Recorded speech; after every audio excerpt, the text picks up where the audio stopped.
Hello friends, welcome to my channel Net Education. So this channel is for all the aspirants of NT, UGC, NET and JRF who are preparing for education subject paper 2. So this particular video deals with idealism philosophy which comes under Western philosophy. So as of now we have already discussed about Indian philosophy जिसके अंदर हमने discuss किया था about Sankhya philosophy, yoga philosophy, Vedanta philosophy और उसके साथ साथ हमने कुछ ऑर्थोडॉक्स स्कूल्स के अंदर जो आते थे जैसे कि जैनिज्म फिलॉसफी और बुद्धिज्म फिलॉसफी के बारे में भी डिस्कस कर लिया था। अगर आपने वो वीडियोस नहीं देखी है तो आप डायरेक्टली मेरे चैनल पे जाके देख सकते हो। तो आज हम जो करेंगे, जो पहली वेस्टर्न फिलॉसफी है आइडियलिज्म फिलॉसफी के बारे में पढ़ेंगे।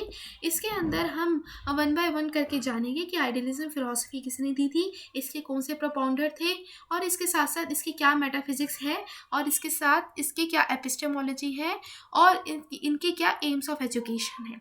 तो आइए स्टार्ट करते हैं। Idealism philosophy. So idealism philosophy के जो प्रोपाउंडर थे वो हमारे थे प्लेटो। प्लेटो ने हमें ये दी थी फिलॉसफी, आइडियलिज्म फिलॉसफी। सो इनके अकॉर्डिंग है वो माइंड ही हमारा सुप्रीम बीइंग है, यानी कि इन्होंने माइंड को इम्पोर्टेंस दी गई थी as compare to matter. Mind के अंदर आपकी स्पिरिट आ जाती है, गॉड आ जाते हैं, आपकी आइडियाज़ आ जाते हैं और वैल्यूज़ आ जाती है, वेयर एज मैटर के अंदर आपका मटेरियलिस्टिक वर्ल्ड आ जाता है। तो आइडिया जो मेनली जो वर्ड है वो आपका क्या है, वो थॉट से बना है। आइडिया यानी कि जिसके अंदर आपके थॉट्स आते हैं और इसको हम फिलॉसफी ऑफ थॉट के थ्रू कंसीडर करते हैं। और ये जो वर्ड है आइडियलिज्म वो आपका ग्रीक वर्ड से आया है, यानी कि आइडियलिस्मस से, जो कि ड्राइव हुआ है from the word idea. Idealism की एक ऐसी जो आइडियोलॉजी है वेस्टर्न फिलॉसफी की, जो कि कंसीडर करती है जो हमारा यूनिवर्स है वो क्रिएट किया गया है गॉड के थ्रू, और जो हमारा स्पिरिचुअल वर्ल्ड है वो सुपीरियर है देन मटेरियलिस्टिक वर्ल्ड। सुपीरियर इसलिए क्योंकि जो हमारे गॉड है वो है एटर्नल है और जो कि इनफाइनाइट है as compare to materialistic world, इसलिए हमने स्पिरिचुअल वर्ल्ड को सुपीरियर माना है। मटेरियलिस्टिक वर्ल्ड के अंदर आपकी वर्ल्ड यानी कि आपके फिजिकल इन्वायरमेंट आ जाता है जो कि आपके मटेरियलिस्टिक वर्ल्ड के साथ डील करते हैं। आगे देखते हैं। गॉड इनके अकॉर्डिंग क्या है, अल्टीमेट ट्रुथ है।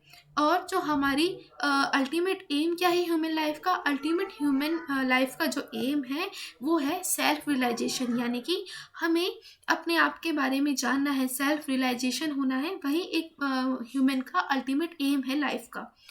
इसके साथ साथ जो हमारे ये क्या है, स्पिरिचुअल लाइफ है। स्पिरिचुअल लाइफ क्या है, इमॉर्टल वैल्यूज़ है। इमॉर्टल यानी कि जिसको हम मार नहीं सकते, जो कि कभी ख़त्म नहीं हो सकती, नष्ट नहीं हो सकती, तो उसे हम कहते हैं इमॉर्टल। तो हमारा स्पिरिचुअल लाइफ है वो इमॉर्टल वैल्यूज़ के साथ डील करता है और उसके साथ साथ मोरल वैल्यू को ये केटर करता है। आइडियलिज्म दो पार्ट के अंदर डिवाइड है। पहला जो पार्ट है वो है आपका स्पिरिचुअल एंड सेकंड आपका है वो है मटेरियल। मटेरियल जो कि आप इसे कहते हो finite, where as spiritual word होता है हमारा इनफाइनाइट होता है, इटर्नल होता है। नेक्स्ट देखते हैं कि और क्या क्या कहा है। नेक्स्ट इसमें कहा है आइडियलिज्म के कुछ कुछ एक्सपोनेंट्स थे, यानी कि एक्सपोनेंट्स ऐसे जो फिजियोलॉजिस्ट थे जिन्होंने आइडियलिज्म के बारे में बात की थी और आइडियलिज्म को फेवर किया गया था। उन्होंने उनके अंदर आते हैं आपके Socrates, Plato, Descartes, Spinoza, Kant, Hegel और टोटल ग्रीन, फॉर्बल, स्वामी दयानंद, रविंद्रनाथ टैगोर, गांधी और बिंदो और स्वामी विवेकानंद। इन सभी जो फिलॉसफर्स थे इन्होंने आइडियलिज्म फिलॉसफी को माना था, फेवर किया था। इसलिए इम्पॉर्टेंट है इनके नेम जानना, क्योंकि आपको ये कभी कभी एग्ज़ाम में पूछे जाते हैं, तो बेटर यही होगा कि आप इन सबको रीड आउट कर लो। आगे देखते हैं कि क्या कहा है। प्लेटो को हम फादर ऑफ आइडियलिज्म से रिप्रेजेंट करते हैं, यानी कि जो प्लेटो थे वो आइडियलिज्म के फादर थे। और उनकी जो फेमस बुक थी वो कौन सी थी? रिपब्लिक। ये भी आपसे पूछा जाता है, ये इंपॉर्टेंट है। रिपब्लिक उनकी जो है फेमस बुक थी। प्लेटो है दो चीज़ों पे ये आपको बिलीव करते हैं। पहला वो बिलीव करते हैं स्पिरिचुअल, और दूसरा करते हैं मटेरियल। ये मेंटल नहीं है, ये है मटेरियल वर्ल्ड। ठीक है, ये यानी कि एक जो बिलीव करते हैं वो बिलीव करते हैं आपके स्पिरिचुअल वर्ल्ड के साथ, और जो दूसरा जो बिलीव करते हैं वो आपके बिलीव करते हैं मटेरियल वर्ल्ड के साथ। स्पिरिचुअल वर्ल्ड जो कि आपका परमानेंट होता है और ऑर्डरली होता है और पूरे ऑर्गेनाइज्ड फॉर्म में होता है, रेगुलर होता है और एटर्नल होता है। वेयर एज अगर हम फिजिकल वर्ल्ड को देखें, मटीरियलिस्टिक वर्ल्ड को देखें, तो वो आपका क्या है, हम जो मटीरियलिस्टिक वर्ल्ड है वो हम एक्सपीरियंस करते हैं थ्रू आवर सेंसेस, अपने सेंसेस के थ्रू उन्हें एक्सपीरियंस करते हैं, जिसके अंदर आपके सारी 5 जो सेंसेस आ जाती हैं। और इनके अकॉर्डिंग जो मटेरियलिस्टिक वर्ल्ड है वो चेंजिंग है और इम्परफेक्ट है, यानी कि वो टाइम के साथ वेरी करता रहता है। उसके साथ साथ हम इसे इम्परफेक्ट भी कहते हैं। ये कुछ आपके थियोरिस्ट थे जिन्होंने फिलॉसफी, आइडियलिज्म फिलॉसफी को डिफाइन किया था। तो अकॉर्डिंग टू डैश जो कि 1994 में थे, उनके थ्रू कहा गया था कि जो माइंड है वो सुप्रीम है ओवर मैटर। सेकंड देखते हैं थियरिस्ट कौन थे? पैट्रिक। उनके अकॉर्डिंग था कि जो हमारा फिजिकल वर्ल्ड है वो हमारे स्पिरिचुअल यानी कि स्पिरिट के थ्रू चलाया जाता है, गॉड के थ्रू हमारा जो फिजिकल वर्ल्ड है वो चलाया जा रहा है। इसलिए जो गॉड ही है वो कि सुप्रीम बीइंग है और वही रियलिटी है। फिजिकल वर्ल्ड है जो कि डिस्ट्रक्टेबल है, डिस्ट्रक्टेबल यानी कि जो कि जिसको हम नष्ट कर सकते हैं, जिसका अंत हो सकता है। और ये क्या है? ये चेंजेबल है, यानी कि इस टाइम के साथ साथ वेरी करते रहते हैं। But as compare to spiritual world वो आपके अनचेंजेबल है, इनडिस्ट्रक्टेबल है, यानी कि उनको हम नष्ट नहीं कर सकते। ये इनफाइनाइट होते हैं नेचर में और ये एब्सोल्यूट होते हैं। नेक्स्ट देखते हैं, ये कुछ चीफ करेक्टरिस्टिक्स है, ये बहुत ही इंपॉर्टेंट है। आपको ऐसे ही जो करेक्टरिस्टिक्स है वो स्टेटमेंट के फॉर्म में आ जाते हैं क्वेश्चन में, तो ये इसलिए इंपॉर्टेंट है कि आप इन सबको एक बार रीड आउट कर लो और जान लो कि ये इनके करेक्टरिस्टिक्स कौन कौन से हैं। तो जो फर्स्ट इसका जो करेक्टरिस्टिक है वो कहता है कि यूनिवर्स एग्जिस्ट करता है स्पिरिट में। सेकंड है आइडिया रियल है, आइडिया यानी कि हमारे जो थॉट्स है, जो हमारी वैल्यूज़ है वो रियल है। गॉड ही है जो कि सभी सोर्स है नॉलेज के, सभी तरह की जो नॉलेज के जो सोर्स है वो हमारे गॉड है, इसलिए गॉड ही हमारे स्पिरिचुअल क्या है, स्पिरिचुअल बीइंग है और सुप्रीम बीइंग है। एम्फेसिस करता है ये हमारे सोशल साइंसेस पे, मैन है सेंट्रल इन क्रिएशन में, वैल्यूज़ हमारी जो आइडियाज़ है वो एब्सोल्यूट है। इसके साथ साथ जो माइंड है वो पहले आता है और माइंड जो है लाइफलेस नहीं है, माइंड ही है जो कि इंडिपेंडेंट एग्जिस्टेंस है जिसकी। और हमारा अल्टीमेट एम क्या है? अल्टीमेट एम है हमें सेल्फ रियलाइजेशन होना एक ह्यूमन लाइफ का। आपको लास्ट ये कह रहा है, ये जो आप स्टेटमेंट देखोगे सत्यम शिवम सुंदरम, ये कहता है कि जो शिव ही सत्य है, यानी कि जो भगवान की बात करता है। भगवान की बात कर रहे हैं, कौन कर रहा है? आइडियलिस्ट फिलॉसफी कर रही है ना, तो इसलिए ये कहते हैं इनके अकॉर्डिंग सत्यम शिवम सुंदरम, यानी कि सत्य, जो शिव ही सत्य है। और इन्होंने इस स्टेटमेंट को कहा था। कभी कभी ये पूरी स्टेटमेंट आपको क्वेश्चन के फॉर्म में आ जाती है कि सत्यम शिवम सुंदरम की बात कौन करता है, तो इसलिए आपका आंसर होना चाहिए आइडियलिस्ट फिलॉसफी। और ये इसके साथ साथ इनका आइडियलिस्ट फिलॉसफी का फुल बिलीव होता है आपके स्पिरिचुअल वैल्यू पे, गुडनेस पे, और उसके साथ साथ ब्यूटी पे। ब्यूटी में आपके एस्थेटिक वैल्यूज़ आ जाती हैं जो कि आपकी इंटरनल और एक्सटर्नल ब्यूटी को कंसीडर करता है। नेक्स्ट देखते हैं मेटाफिजिक्स। आइडियलिज्म फिलॉसफी की मेटाफिजिक्स बहुत ही इंपॉर्टेंट है, क्योंकि मेटाफिजिक्स के अंदर भी आपको कई सारे आपको टाइप्स मिल जाएंगे कि आइडियलिज्म कितने कितने तरह के होते हैं। तो आइडियलिज्म आप देख सकते हो इस चार्ट में, इस फ्लो चार्ट में, कि इसमें कई तरह के हैं, जैसे कि प्लेटोनिक है, प्लूरलिस्टिक है, रिलीजियस है, एब्सोल्यूट है, सब्जेक्टिव है और इंटेलेक्चुअलाइजेशन है। तो हम इन सबको एक एक करके पढ़ेंगे और इनके बारे में समझेंगे कि ये किस आइडियलिज्म का कौन सा टाइप है और ये क्या कहता है। लेकिन उससे पहले हम जान लेते हैं कि मेटाफिजिक्स किसको एक्सेप्ट करता है।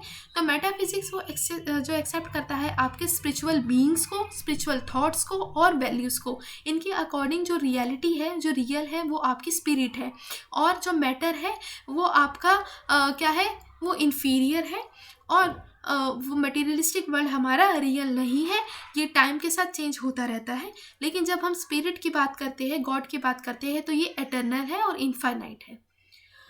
तो आगे देखते हैं आगे क्या क्या है। Platonic idealism. Platonic idealism it's very very important, because Platonic idealism से काफ़ी सारे क्वेश्चन आते हैं, क्योंकि जो प्लेटोनॉइक आइडियलिज्म है वो आपकी प्लेटो के साथ डायरेक्टली डील करता है। तो ये समझना बहुत ही इम्पॉर्टेंट हो जाता है। तो आइए हम देखते हैं इसमें प्लेटोनॉइक आइडियलिज्म में क्या क्या कहा है। तो प्लेटोनॉइक आइडियलिज्म के अकॉर्डिंग जो आइडियाज़ है हमारी वो ही रियल है, और इसके अंदर भी हमें स्पिरिट यानी कि माइंड को इम्पोर्टेंस दी गई है।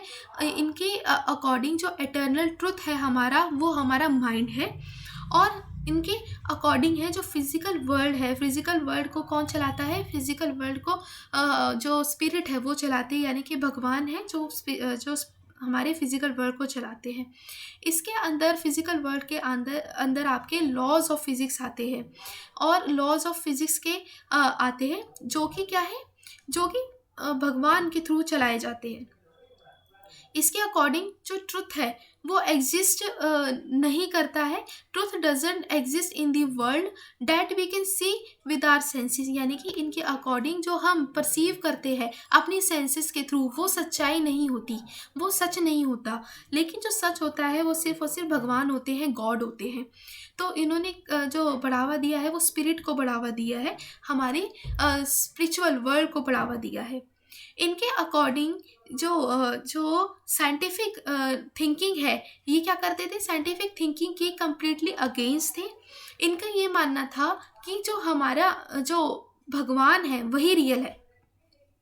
इन्होंने कहा था कि सिर्फ एक ही वे है जिससे हम अंडरस्टैंड कर सकते हैं इस थ्योरी को, कि to grasp that it is most ways of opposite of scientific thinking, यानी कि साइंटिफिक थिंकिंग के कम्प्लीटली अपोजिट है, जो कि which is founded on the assumption that the natural physical world is real. यानी कि इनका ये मानना है कि ये completely against the scientific thinking के। क्यों कम्प्लीटली अगेंस्ट थे? क्योंकि साइंटिफिक थिंकिंग में कहा गया था कि जो हमारा फिजिकल वर्ल्ड है वो रियल है, लेकिन एग्जैक्टली हमारा फिजिकल वर्ल्ड रियल नहीं है। जो भी हम अपने सेंसेस के थ्रू परसीव करते हैं, और जो भी हमें इंफॉर्मेशन मिलती है अपने सेंसेस के थ्रू, और जो हम एक्सपीरियंस करते हैं फिजिकल वर्ल्ड को अपने सेंसेस के थ्रू, तो वो अल्टीमेट रियलिटी नहीं है। इसलिए इन्होंने साइंटिफिक थिंकिंग को कम्प्लीटली डिनाई कर दिया था। इनके अकॉर्डिंग जो हमारा मेनली जो सीखने वाली बात यही थी कि every person you see spend time with will some day die, यानी कि इनके अकॉर्डिंग ये था कि जो हमारी फिजिकल बॉडी है वो क्या है, वो लंबे समय तक नहीं रहती, यानी कि वो उसको हम डिस्ट्रक्ट कर सकते हैं, जिसको हम ख़त्म कर सकते हैं। लेकिन जब हम भगवान की बात करें तो वो एक ऐसी जो रियलिटी है जो कि हमारे साथ रहती है, हमारे साथ हर समय रहती है, जिसको हम क्या कर सकते हैं, जिसको हम मिटा नहीं सकते, और वो एटर्नल होता है। तो उसी जो कॉन्सेप्ट को, उसी चीज़ को उन्होंने क्या किया था, आइडिया से रिप्रेजेंट किया था कि जो हमारा आइडिया है, जो हमारी वैल्यूज़ है वो ही एब्सोल्यूट है, जिसको हम मिटा नहीं सकते। और इन्होंने फर्दर कहा था कि जब हम बात करते हैं एक पर्सन की, ह्यूमन बीइंग की, तो ह्यूमन बीइंग की जो बॉडी है वो डिस्ट्रॉय हो सकती है, लेकिन जब हम बात करते हैं ह्यूमन सोल की, आत्मा की, तो वो क्या है, वो ही ट्रू नॉलेज है, जिसको हम कभी विनाश नहीं कर सकते, जिसको ख़त्म नहीं कर सकते, और वही हमारी अल्टीमेट रियलिटी है, ऐसे इन्होंने कहा था। नेक्स्ट देखते हैं, नेक्स्ट कौन सी आपके टाइप है आइडियलिज्म के। जो नेक्स्ट जो आपके डील करता है वो है प्लूरलिस्टिक आइडियलिज्म। तो ये किसने दी थी, ये दी थी लेबनीज ने। उन्होंने एक्सप्लेन किया था about the authority of independent monad, monad के बारे में इन्होंने बात की थी। मोनाद यानी कि आपका मोनाद जो इंडिविजुअल नॉन इंटरेक्टिंग और सब्सटेंशियल फॉर्म्स ऑफ बीइंग्स थे, और अकॉर्डिंग टू हिम जो गॉड ही थे, जो भगवान थे, वो हमारे सेंट्रल मोनाद थे, ठीक है। और जो हमारे गॉड है वो सेंट्रल मोनाद है, जो कि प्री इस्टेब्लिश है, और इनके बीच में हारमनी है, किसके बीच में, इंटरनल वर्ल्ड के बीच में, ठीक है। और जो भगवान है वही हमारे अल्टीमेट रियलिटी है। नेक्स्ट देखते हैं रिलीजियस आइडलिज्म। रिलीजियस आइडलिज्म की जो बात की गई थी वो अगस्टाइन ने बात की थी, और इनके अकॉर्डिंग जो हमारी जो थियोरीज थी वो आर्ग्यू करती थी that all knowledge originates in the perceived phenomena which have been organized by categories and beliefs in God। यानी कि इनके अकॉर्डिंग जो हमारी अल्टीमेट रियलिटी है वो गॉड है, और वो बिलीव करते थे जो गॉड की जो बनाई हुई संरचना है, जो गॉड के थ्रू ही जो यूनिवर्स बनाया है, वही एक अल्टीमेट रियलिटी है। सब्जेक्टिव आइडलिज्म है जो बेस थी हमारे किस पर, वो बेस थी हमारे माइंड पर, और उनके अकॉर्डिंग जो स्पिरिट है, जो माइंड है, जो परसेप्शन और आइडियाज़ है वही रियल है। इन्होंने मटेरियलिस्टिक वर्ल्ड को सेकेंडरी माना था, ठीक है। और इन्होंने कहा था कि जो अ पर्सन जो एक्सपीरियंस करता है मटेरियल थिंग को, but their existence is not independent of perceiving mind material thing as they thus are perception. Subjective idealism क्या है, एक फ्यूजन है हमारा फिनोमिनलिज्म का, यानी कि एम्प्रिसिज्म का, जो कि कन्फर करता है special status upon the immediately perceived with idealism which confers special status upon the mental. Idealism है वो डिनाई करता है नोएबिलिटी पर और एग्जिस्टेंस ऑफ नॉन मेंटल पर, वाइल फिनोमिनलिज्म है वो सर्व करता है to restrict the mental to empirical. तो ये इन्होंने सब्जेक्टिव आइडलिज्म के बारे में बात की थी। अगर आपको फर्दर इसके बारे में और पढ़ना है तो आप इसे एक बार रीड आउट कर सकते हैं कि इन्होंने क्या कहा था, लेकिन जो मेन यही है जो कि आपके परसेप्शंस के साथ डील करती थी, उसके साथ साथ आपके स्पिरिट को बढ़ावा देती थी। नेक्स्ट देखते हैं। नेक्स्ट आपके जो फिफ्थ जो टाइप है वो है इंटेलेक्चुअलाइजेशन आइडलिज्म, जो कि आपके एम्यूनल जो कैंट ने दी थी। इनके अकॉर्डिंग जो हमारी नॉलेज है वो आइडियाज से मूव करते करते आपके मटेरियल के तरफ जाती है, माइंड से लेके आपके मैटर की ओर जाती है, इन्होंने कहा था, कैंट के थ्रू ये दी गई थी। सिक्स देखते हैं एब्सोल्यूट आइडलिज्म। एब्सोल्यूट आइडलिज्म जो हीगल ने दी थी, हीगल के अकॉर्डिंग जो क्या है, हीगल ने जो फेवर किया था वो ड्यूलिस्ट थ्योरी को फेवर किया था। उन्होंने एक्सेप्ट किया था the interdependence authority of the soul और मैटर बोथ, यानी कि ये इनके अकॉर्डिंग मैटर और आपका माइंड है दोनों ही है क्या है, इंटरडिपेंडेंट अथॉरिटी है, दोनों ही दूसरे पे डिपेंडेंट है, इंटरडिपेंडेंट है। और मोस्ट जो सुप्रीम फॉर्म है वो आपका सोल है, और सोल कौन है, गॉड है, जो कि क्रिएचर है हमारे किसके, वर्ल्ड के, ठीक है। अब हम देखते हैं कुछ एब्सोल्यूट आइडलिज्म के कुछ करेक्टर जो कुछ प्रिंसिपल्स है जो एब्सोल्यूट आइडलिज्म के थ्रू करेक्टराइज किए गए थे, उनको वन बाय वन देखते हैं। जो पहला वो कह रहा है the common everyday world of things and embodied minds is not the world and it is really it's merely as it's appear on the uncriticised categories. यानी कि ये कॉमन जो एवरीडे हमारा जो वर्ल्ड है, जो थिंग्स है, वो क्या है, वो जो वर्ल्ड है वो हमारा mind it appears in terms of uncriticise categories, यानी कि वो अनक्रिटिसाइज कैटेगरीज है हमारी। और जो बेस्ट रिफ्लेक्शन है वर्ल्ड का वो क्या है, is not found in physical, वो हमें फिजिकल वर्ल्ड के थ्रू हम नहीं जान सकते। जो और सेल्फ कॉन्शियसनेस माइंड, इन्होंने क्या कहा कि जो हमारा अल्टीमेट एम है वही हमारा सेल्फ कॉन्शियसनेस है माइंड की। इसके साथ साथ इन्होंने कुछ और इम्पोर्टेंट बात की गई थी, यानी कि इनफाइनाइट सोल के बारे में। इनफाइनाइट होल को इन्होंने गॉड से रिप्रेजेंट किया था कि जो गॉड थे वो हमारे इनफाइनाइट होल है और वो है सुप्रीम बीइंग है। नेक्स्ट देखते हैं नेक्स्ट ये आपकी एपिस्टेमोलॉजी के साथ डील कर रहा है, एपिस्टेमोलॉजी और एक्सियोलॉजी। तो फर्स्ट हम वन बाय वन करके पढ़ते हैं एपिस्टेमोलॉजी के बारे में क्या कह रहा है। एपिस्टेमोलॉजी क्या है? Study of nature and scope of knowledge. तीन तरह की इन्होंने नॉलेज की बात की थी। पहले जो नॉलेज की बात है वो की गई थी आपके ऑर्गन रिलेटेड नॉलेज, सेकेंड आपकी की गई थी मेडिटेशन रिलेटेड नॉलेज, और जो थर्ड आपकी थी opinion related knowledge. Organ related knowledge के अंदर आपकी ऐसी नॉलेज जो आपके ऑर्गन्स के थ्रू आपको मिलती है। सेकंड है meditation related knowledge. Meditation related knowledge आपको योग के थ्रू प्राप्त होती है, योग से मिलती है, जो कि आपकी अनचेंजेबल होती है और ट्रू होती है, नेचर में इनफाइनाइट होती है। Where as opinion related knowledge है वो आपके पर्टिकुलर ट्रू है। पर्टिकुलरली ट्रू मतलब यानी कि जो आपके वेरी करते हैं person to person, opinion related, ठीक है, जो यानी कि हर इंसान के जो अपने ओपिनियन है वो अलग है और ये पर्टिकुलरली ट्रू है। नेक्स्ट देखते हैं ये एक्सोलॉजी, देखते हैं इसकी क्या है। एक्सोलॉजी है इसकी, एक्सोलॉजी इसकी देखते हैं कि आइडियलिस्ट वांट्स टू विजुअली और ऑडिबली रिप्रेजेंट आइडियाज। यानी कि जो आइडियलिस्ट थे वो क्या करते हैं, वो आपके विजुअली और ऑडिबली दोनों तरह से आपके आइडियाज को रिप्रेजेंट करते थे। आइडियाज है जो कि जो चेंज नहीं होते, और क्या है, वो स्टैटिक है और एब्सोल्यूट है। इसके साथ साथ ये बिलीव करते हैं हमारे गुडनेस पे और परफेक्शन पे। इसके कुछ एम्स देख लेते हैं। एम्स कौन से हैं इसके आइडियलिज्म के? तो जो पहला हमारा जो एम है, एम का है कि हमें क्या है, सेल्फ रियलाइजेशन होना, हमें इंश्योर करना स्पिरिचुअल डेवलपमेंट को, यानी कि हमारी स्पिरिचुअलिटी को, ये क्या है, स्पिरिचुअल डेवलपमेंट को ये बढ़ावा देता है। थर्ड है to cultivate truth, beauty and goodness, यानी कि ये हमारे ट्रुथ पे, ब्यूटी पे और गुडनेस का इसका मेन एम है एजुकेशन का। ये डेवलप करता है हमारी विल पावर को, और ये अल्टीमेट एम है हमारा एजुकेशन का टू प्रिपेयर होली लाइफ को प्रिपेयर करना, डेवलप करना आपकी पर्सनैलिटी को, और एक हमारा मोरल डेवलपमेंट है और सर्च है ट्रुथ का।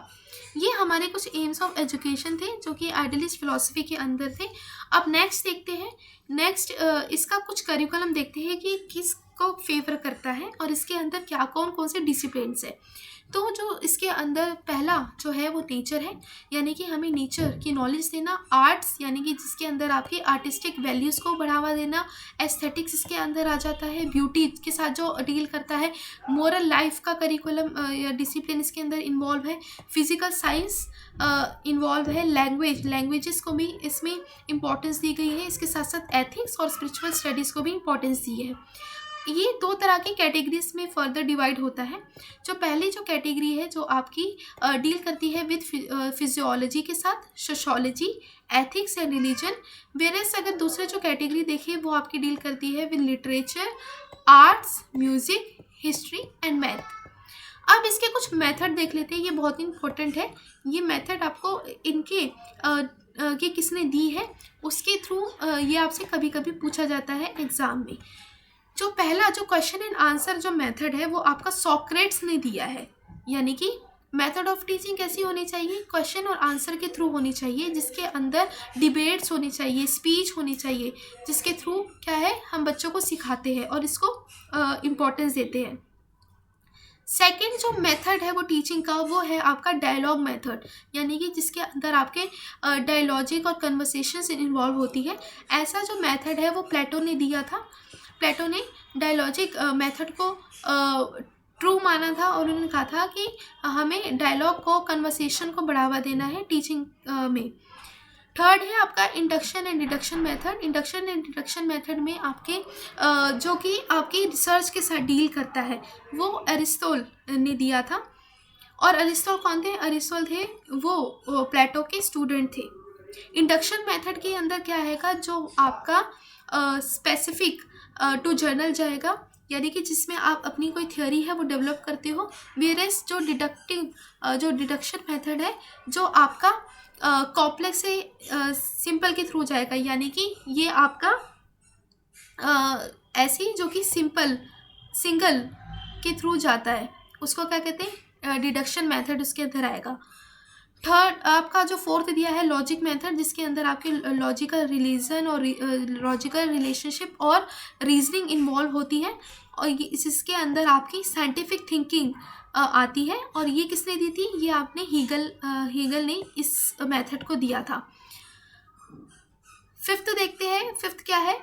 फिफ्थ आपका इंस्ट्रक्शनल मेथड्स है, जो कि हर्बर्ट ने दी है। हर्बर्ट के अकॉर्डिंग जो मेथड ऑफ टीचिंग होना चाहिए वो इंस्ट्रक्शनल मेथड होना चाहिए, इंस्ट्रक्शंस के थ्रू हमें बच्चों को पढ़ाना है। जो फोर्थ जो सिक्स्थ जो सबसे लास्ट मेथड है वो है गेम्स मेथड। गेम्स मेथड एक ऐसा मेथड है जिसके अंदर आप बच्चों को खेल खेल में पढ़ा रहे हो, और प्ले बेस्ड मेथड है, प्ले बेस्ड मेथड है जिसके अंदर आप प्ले का यूज़ कर रहे हो बच्चों को पढ़ाने के लिए। तो ऐसा जो मेथड है किसने दिया था? फ्रॉबेबल ने दिया था, फ्रॉबेबल ने दिया था। और आप इसको याद कर लेना कि कौन से मेथड किसने दिए थे और इनके मेथड ऑफ टीचिंग कौन से थे, ये इंपॉर्टेंट है। आई होप आप सबको समझ आया होगा। अभी तक हमने सारी चीज़ें पढ़ी हैं, यानी कि अभी हमने मेटाफिजिक्स के बारे में डिस्कस किया है, इसके साथ साथ एपिस्टेमोलॉजी और एक्सोलॉजी के बारे में डिस्कस किया है। तो ये हमने सब किया है, और इसका जो PDF है वो मैंने टेलीग्राम पे ग्रुप पे अवेलेबल है, वहाँ से आप देख लेना। और इस फिलॉसफी से रिलेटेड जो कुछ MCQs है वो भी टेलीग्राम पे अवेलेबल है, तो आप डायरेक्टली इस टेलीग्राम लिंक से ज्वाइन हो सकते हो, डायरेक्टली क्लिक करके आप ज्वाइन हो जाओगे, वहाँ से आप देख लेना। तो आज के लिए सिर्फ इतना ही। आई होप आपको लेसन समझ आया होगा, और इस लेसन से रिलेटेड अगर कोई भी क्वेरीज है या भी कोई भी डाउट्स है या क्वेश्चंस है, आप कमेंट सेक्शन में मुझे लिख सकते हो। सो आज के लिए सिर्फ इतना ही। Thank you.